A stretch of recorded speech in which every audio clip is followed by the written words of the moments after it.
you everyone for joining this program. I would like to introduce myself. My name is Jennifer.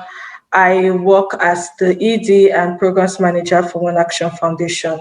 What we do in One Action Foundation is to work on improving the well-being of LGBTQI individuals in Nigeria.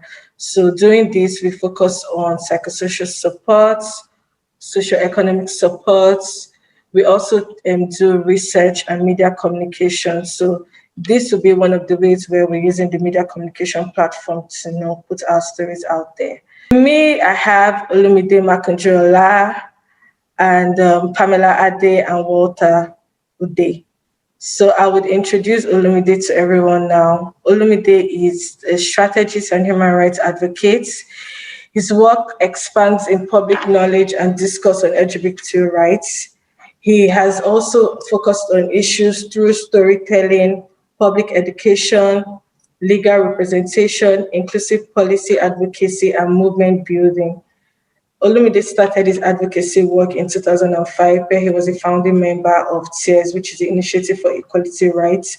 I believe he volunteered at TEARS from 2013 to 2018. And while he was there, he created a series of programs such as the Human Rights, Sexuality, and the Symposium, web series, television series, movies, and documentaries. And Olumide was also recognized when he received the Queen's Young Leaders Award in 2016 for his movement in the LGBTQ community. So right now, he's currently the Director of Programs at ISTAO. Olumide, thank you so much for being part of this conversation. Thank you, Jennifer, for having me. Thank you. Yeah, and then we also have Pamela. Pamela is the co-founder and chief servant executive director of the Equality Hub. She's an LGBTQ rights advocate, and her experience spans across communications, digital campaigning, and public speaking in Nigeria and globally. She was recognized as one of the 200 Obama Foundation leaders in Africa. She's the producer of the first lesbian movie called Ife in Nigeria. She's also now launched the first digital streaming platform called the EHTV Network, where you can find some of our work, such as Under the Rainbow. Pamela, thank you for also being part of this conversation. My pleasure. Thank you for inviting me. And then lastly, we have Walter. Walter is a writer, an editor, and an advocate for LGBTQI issues in Nigeria. He also works as a contributor for the LGBTQ blog called Keto Diaries, and is a co-host for the vlog called The Minority Report in Nigeria.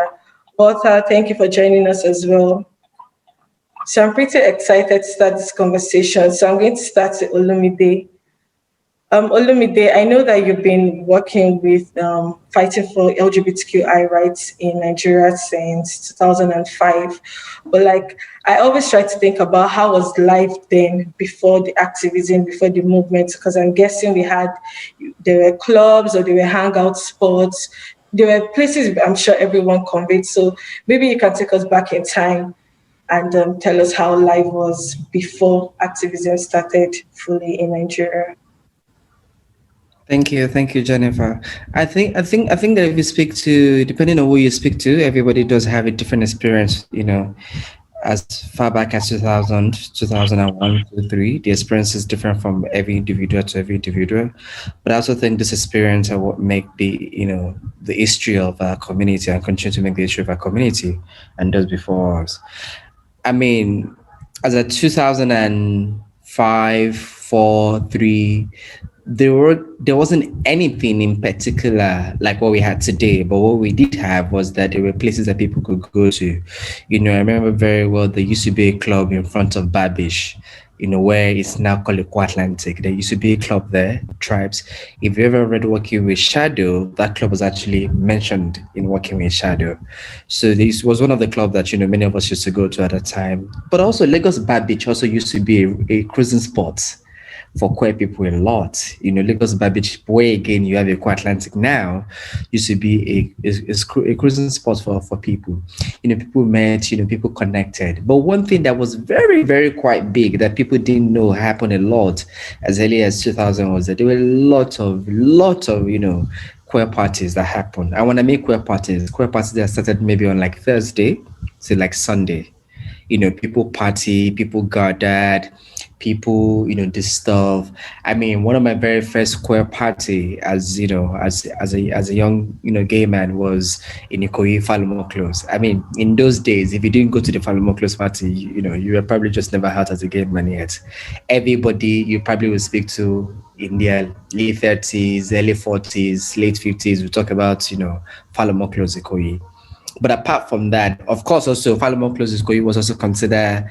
It was a party that was mostly considered supposedly for some people who see themselves as creme de la creme of within the community. But there's also the other party that was happening, and I went for all of this. I went for both the one that was considered high, low, mid, whatever it was.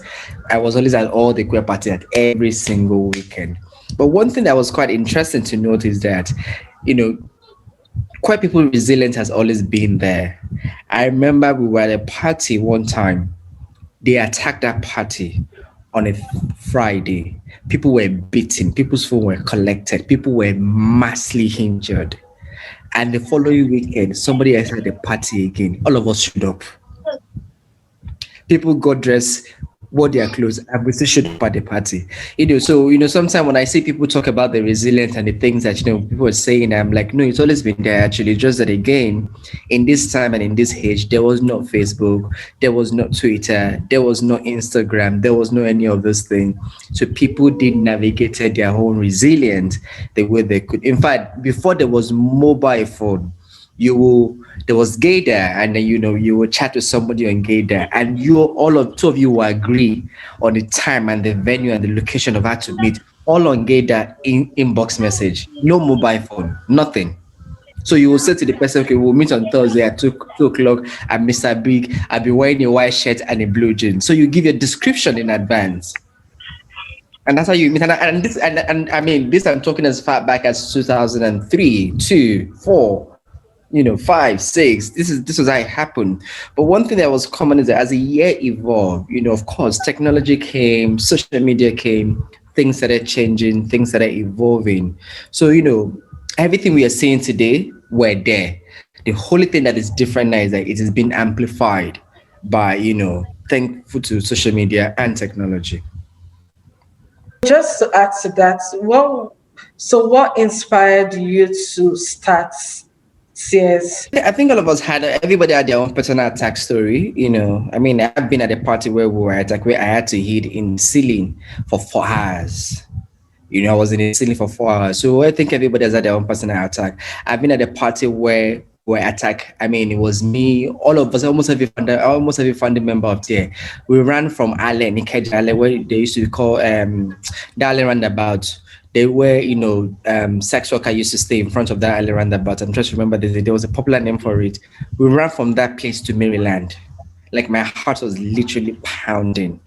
We're at a party, the police had attacked, they had raided, they were shooting, so everybody has had their own different kind of attack. But however, I think one of the things that, brought it to light was that as at that time, we're losing many friends to HIV. And many people didn't know. Also at that time, we didn't know whether it was HIV or wasn't HIV. But people were talking about their friend dying. People's friends were dying. Things were happening, but nobody really knew what was going on. And then came some kind of information, and then we thought that it was quite important to start providing education. And some kind of things that we could do.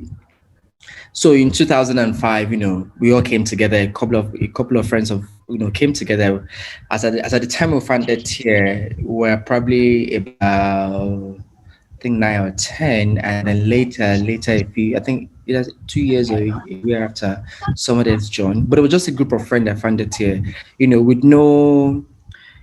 It wasn't funded with weren't sure what it was going to look like, but we were sure that we wanted to provide education. So we would go to all the meetings that were happening. They were talking about HIV. Coincidentally, A year after that, Dr. Sylvia Adibaju, who used to be the country director for Population Council, then became the first woman and the first, medical professional who then led the survey around MSM and HIV prevention program, which was called the IBBSS survey in 2006. So that was the first survey that then broke the conversation around HIV prevention and service and treatment for gay men in Nigeria. And by that time, you know, we already done our first event as an organization. Well, then we didn't even thought of it. We just thought we were a group of people wanting to do things. We did our first event that in 2005 on the 1st of October. That was where the name came from, Independent Project, because then it was the first. We talked about thinking of independent of people, and we like, if Nigeria is talking about independence, if people are not free, how can we talk about independency? So our first initial name was the Independent Project. We did our first event then. God bless his memory, Jonana, who used to be the former director of AMSHA, who is now late, was one of the people that we invited, because he was a friend of the house. So we invited him to talk about HIV. He had already, done series of work around HIV and gay men at that time. So we did that event in Mushi, we shared condoms, there was no lubricant then, but we shared condom. Lubricant was such a big deal at that. And in this time I was saying, like in 2004, 3, 5, 6, lubricant, if I ever came out, if I ever saw lubricant, I must have seen it from somebody who came back from abroad. So it was something very quiet, but there was condom. Then people will use condom with many things like baby lotion, oil, and things like that. So that was how it started. And in 2017, in 2007, the former ED then resigned and then moved to the UK. Then came Joseph, and that was how we started. Our first work as an organization was again with Population Council when they then started the Men's Health Network, which was one of the first few projects that specifically look at treatment for gay men in Lagos State, in Abuja, and one of the states in Nigeria. You look back in time, then you then realize how much work that you've done and the pathway that you've paid for people like us as well. So we really appreciate it. And now I'll be moving to Pamela. Pamela, you released a documentary called Under the Rainbow, where you described your life as a lesbian in Nigeria. And then later on, you released the first lesbian movie called Ife, which discusses about two women falling in love and the ups and downs that comes with being in a same-sex relationship in Nigeria. So now that you've launched this platform called the Network, where we can, you've launched the network where we can find more digital LGBTQI content. Before doing this, what would you say were the difficulties or the challenges you faced in approaching queerness in the media? And will you say that queer media products will be widely embraced, especially in Nigeria, as time goes on? I faced trying to launch the platform. Obviously, the first thing is money, because you need money to be able to pay for hosting, to be able to pay somebody to develop it, to be able to pay somebody to manage it, and to do everything that needs to be done to be able to, for the website or for the platform to be functional. You need money. So so getting funding and actually talking to funders to sort of see the need for this kind of platform. And I think another thing too was the need for it not to be free. So for people to be able to contribute something small, to be able to access content. And that goes to speak about sustainability, because the one of the other questions I think you asked is about what one of the challenges are, and what, how do I say this, whether I think that LGBTQ representation in the media is going to increase over time. Hopefully, I think that there's this notion that anything that has to do with that is LGBTQ in Nigeria needs to be free, and it doesn't really apply, because if it's free, then how are these organizations, or how are these endeavors going to be sustained? You're not always going to have donor money. Sometimes donors don't agree or align with your objectives or with your vision for the future. They don't want to go where you want to go. So you need to find a way to be sustainable, even in the face of dwindling resources. So that was sort of the angle that I approached this, in terms of speaking with funders and getting them to agree that people should be able to access content for a fee, a small fee. Another thing too is, I don't think that people first of all, I feel like there are many LGBT people that are creatives, that are creating content, but I don't think that people were creating LGBT themed content. And so, looking for that kind of content is, or was, and is still a bit challenging, because it's like, okay, if people didn't really have faith in producing that kind of content, or in knowing that when they produce it they will have a place to actually show it, then it might have discouraged people from doing that. But I'm hoping that with the establishment of the platform now, people will see it as a place for them to be able to share their works with other with a wide variety of people. And the good thing about the platform is that everything doesn't have to be paid for. So if you are a content creator and you have something that you want to share with people, and you want it to be free, it can be free. I just wanted to mention that, in case there are people watching who might be thinking about putting their content on the platform. So there's that.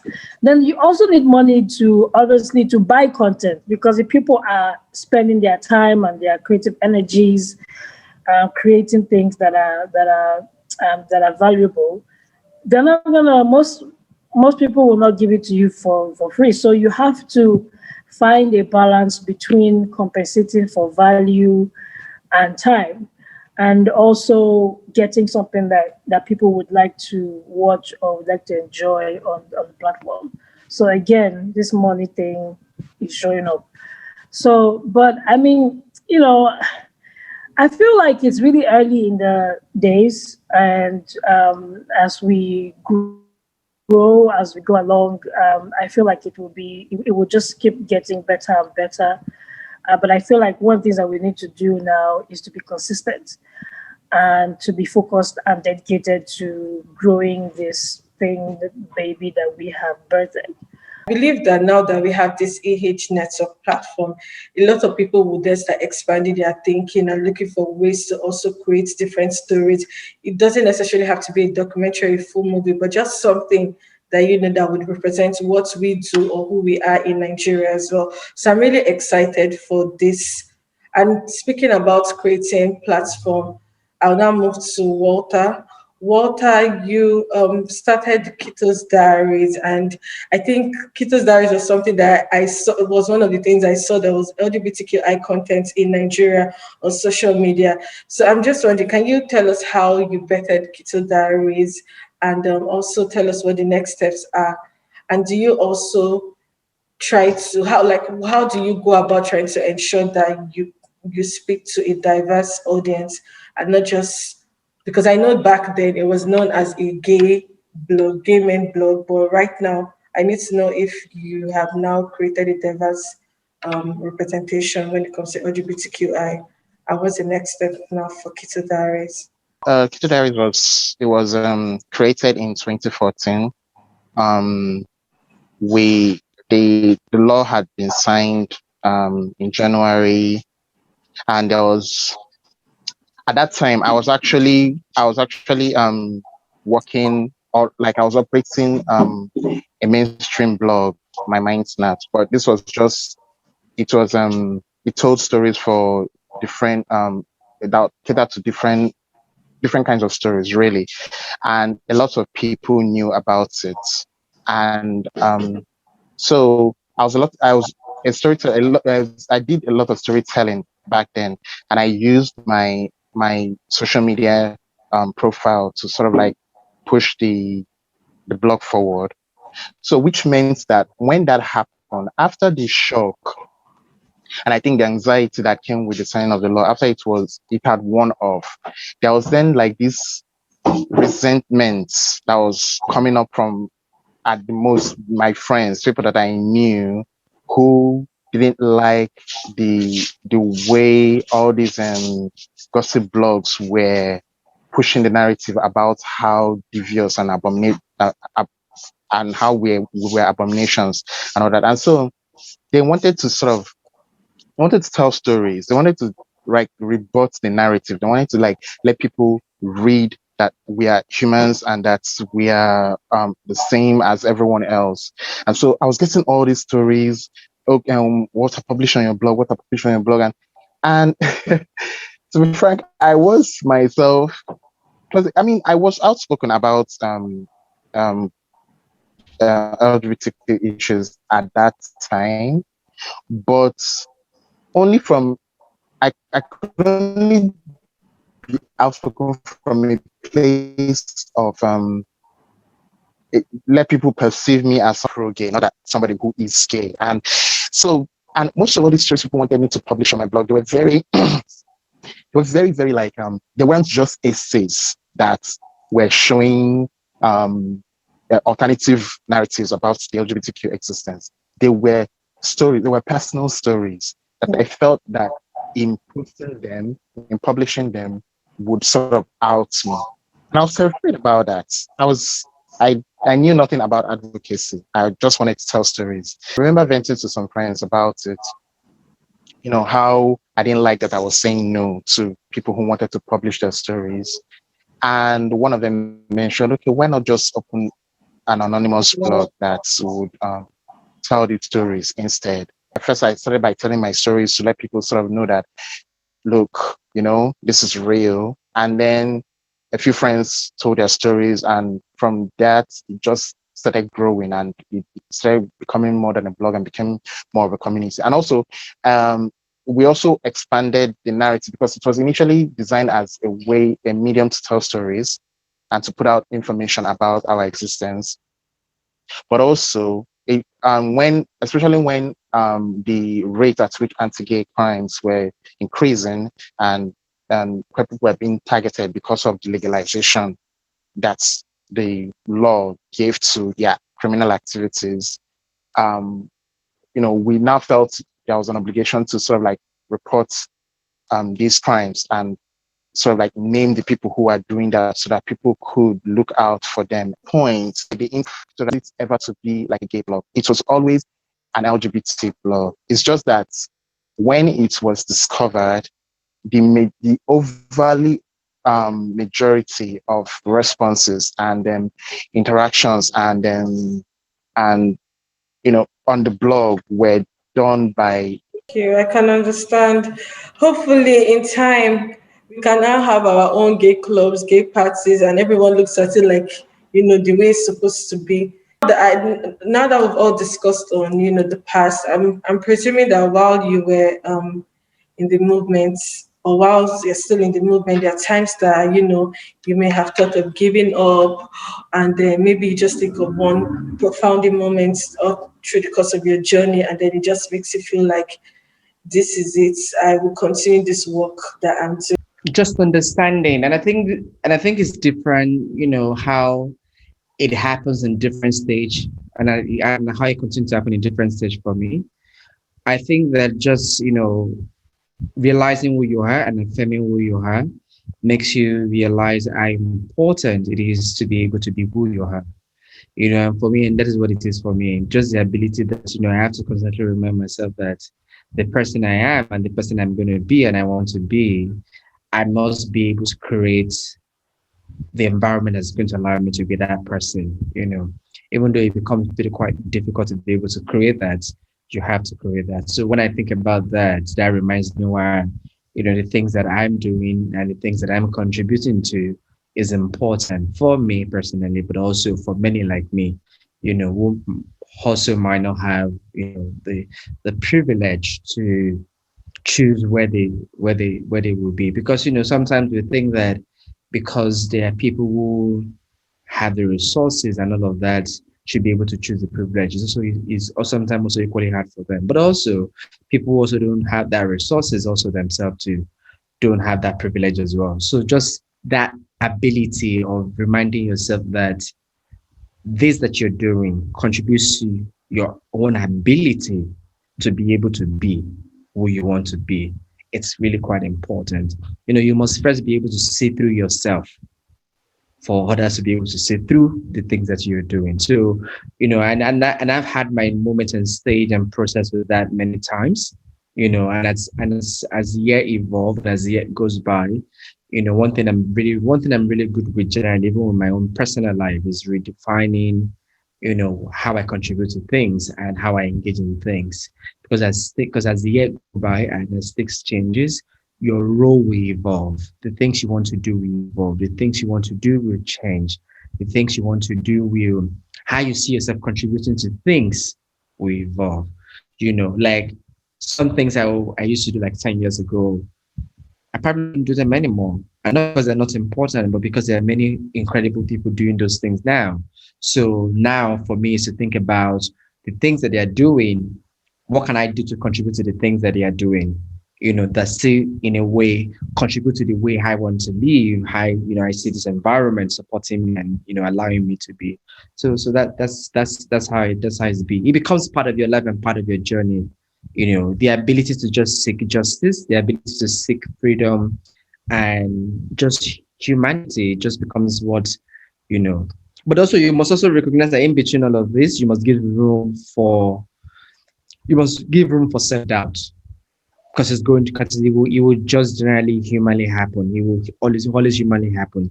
So you must also give room for that. And when that does happen, is you acknowledging it and recognizing it and finding the most optimal way to engage and to navigate it.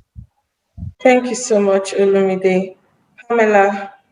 Me, when I first started, because I started out writing about, my coming out story, about my own lived experiences, my experiences with my family and all of that. So when I started out doing that on my blog, um, just the messages I was getting, I was getting messages from people who were saying, oh my God, this thing that you just described, this is me. Like I've been struggling with identifying myself, or struggling with this particular circumstances. But this thing you just said now, oh my God, it's so clear. So there are people who used to say things like that to me. There are people who used to say to me, oh my God, the fact that you can even say these things in public gives me hope.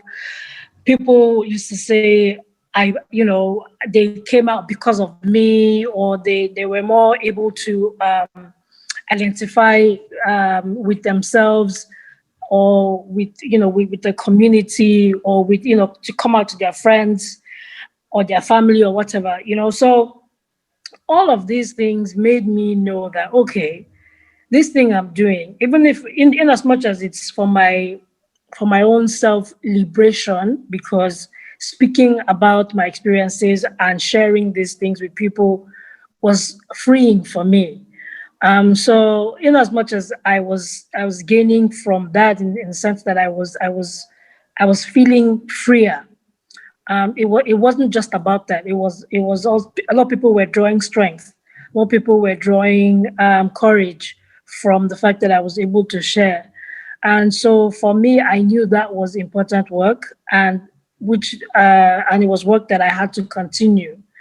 And I agree with what Olumide just said about reinventing yourself and finding other ways to add to the work that's already being done. And I think that summarizes the way that I think about my life. I think about myself. I think about the community and the people who are doing really awesome work, is finding ways to reinvent, to use many tools as they become available to push our message and to help the community thrive better. And so that's what I'm really all about. Thank you, Pamela. So I move to Walter now. Mine was starting out trying to help my community. Like it wasn't, I had my own journey, but my own journey didn't have, I wasn't at a point where I wanted to amplify my voice to shed light on my journey. And so my introduction to advocacy was basically to create a platform for the community as opposed to myself. But in the infant stages of advocacy and the operation of Keto Diaries, I remember always sometimes feeling very depressed and very run down emotionally. Like, what are we even doing? Where is this going to? Like, what's happening? Like, why is it not moving forward? But then every time this happens, there's always that email that I will get. You know, there's always that message that I will get from someone who is part of the community of Keto Diaries, who then say, oh my God, you know, reading Susan's story made me realize I'm not alone in the world, or discovering Keto Diaries made me realize, oh, there's a community like this, or, you know, engaging with people has made me realize that helped in my journey to being a better person, or help me with coming out, or help me with, you know, want something that has to do with their personal journey. And then I remember a few times after, some of these emails they always had one effect, and that was to lift me up again. I agree with all of you because I can also speak of my own experience, because I know when I started One Action Foundation, I did not even think of having any NGO or anything. The mindset was just to have people like me being in the same space, looking for ways that we can make things better. And then, you know, at some point, I know there was a point in my life that I just felt like, you know what, I can't do this thing. Like, I think I underestimated the work that was involved, and in my mind I was like, nah, I can't do this thing, it's just too much, because you focus so much time on it, and then when you see the end result, it feels like you didn't do anything at all. And then you now have a country that keeps making things difficult. It's like Nigeria is structured to be hard, so everything is just hard, everything is just difficult. So for me, it was always like, I don't know how Olumide is doing this thing, because then Olumide was still at says, I don't know how Olumide does this thing. I don't even know how these people do this thing. Me, I can't do this. I'll just leave it. But then when you now think about the things that, like, you know deep down in your heart that you really want to change, and you know that you have the potential, you know the drive will come one way or the other, because nothing comes that easy. So at some point, I was like, you know what? Like you mentioned, Walter, every time I felt like giving up, there's always this hope. Just to wrap up this conversation, we are now seeing like a drastic change in activism and movements from the youths. So what role do you think that they can play? Here TV network and the access it gives to people creators who have created stuff that they want to let out. I think that is one of the things I love about the creation of that streaming service. It's like, it is very important to have something like that. Responsibility on those of us who have platforms, as well as putting out our voices. We need to make people understand that our platforms are available to them as well. Thank you so much, Walter. Olumide, do you have anything to add to this? I think people are already contributing what they can and what they should contribute. I'm always very quite mindful of not putting people on a certain expectation, because people are walking different journey individually. But I think that what we have seen in the last few years has been quite incredible. People just creating visibility for themselves to remind others that they are here. And I think it's so important, it's so critical, it's so powerful. It makes the work that many of us do so easy, because then we are not speaking in vacuum. people can see people's life in action. You can see people's life in existence. So it makes it completely, powerful. And I always say to people, I say this to every single one I know who work in other sectors and other places, that you do not have to feel like you have to do what I have done. Like nothing requires. However, you can support what I'm doing through what you're doing. I think is actually trying to say how we encourage people to find their own voice and their own power wherever they are, without them not necessarily think that they have to be me, you or anybody. Because then we can then really build a critical power base where we are all scattered across different spaces and making those change happen in workspace, in media, in real life, in the market, everywhere. Because that's where the change. Because what I do and what you do, what I do, is not going to travel to some places. The only way you can travel is for us to find people that we can encourage to be like, do your own thing in your own space. It doesn't have to, you don't need to feel the pressure of calling yourself an activist. Just do your thing. If you're an HR professional, if you're the head of an HR in a company, how do you build in an inclusive policy into the HR of that company?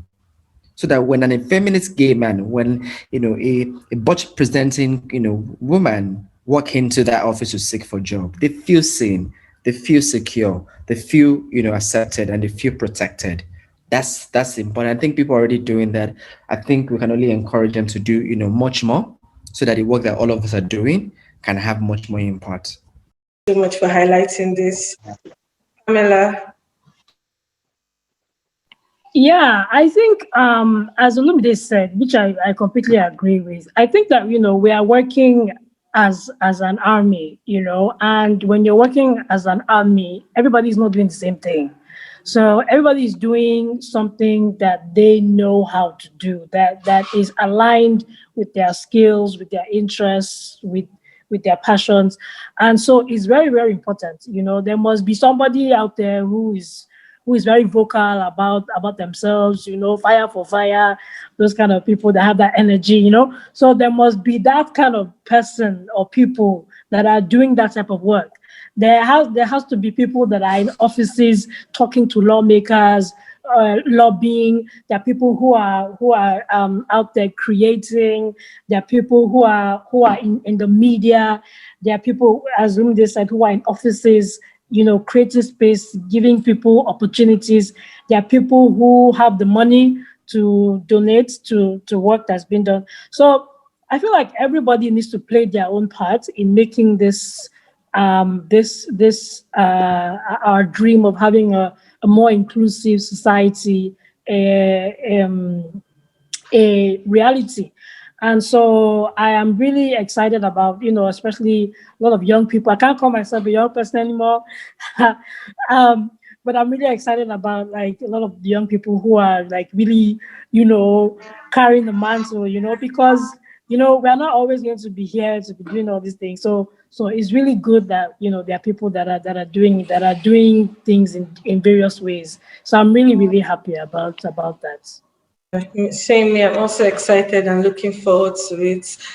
So, on this note, I think that we have been able to get a lot of information, and I'm very, very humbled to be speaking to Olumide, Pamela, and Walter. You guys, I feel like I just spoke to celebrities right now, and I've created one gang thing. So I said that's how I feel right now. Like my name will be written somewhere. Jennifer interviewed Olumide. Jennifer spoke to Pamela. Jennifer spoke I feel if I may, Jennifer, I feel like it's really important to as to what's the word now, to acknowledge the work that people have done, that people have the doors that they've opened, so that you too can be able to do the work that you're doing. So let me congratulate Olumide for getting the Trailblazer Award at the Tears Awards night the other day. In fact, all of us here, yes. we are all standing on his shoulders.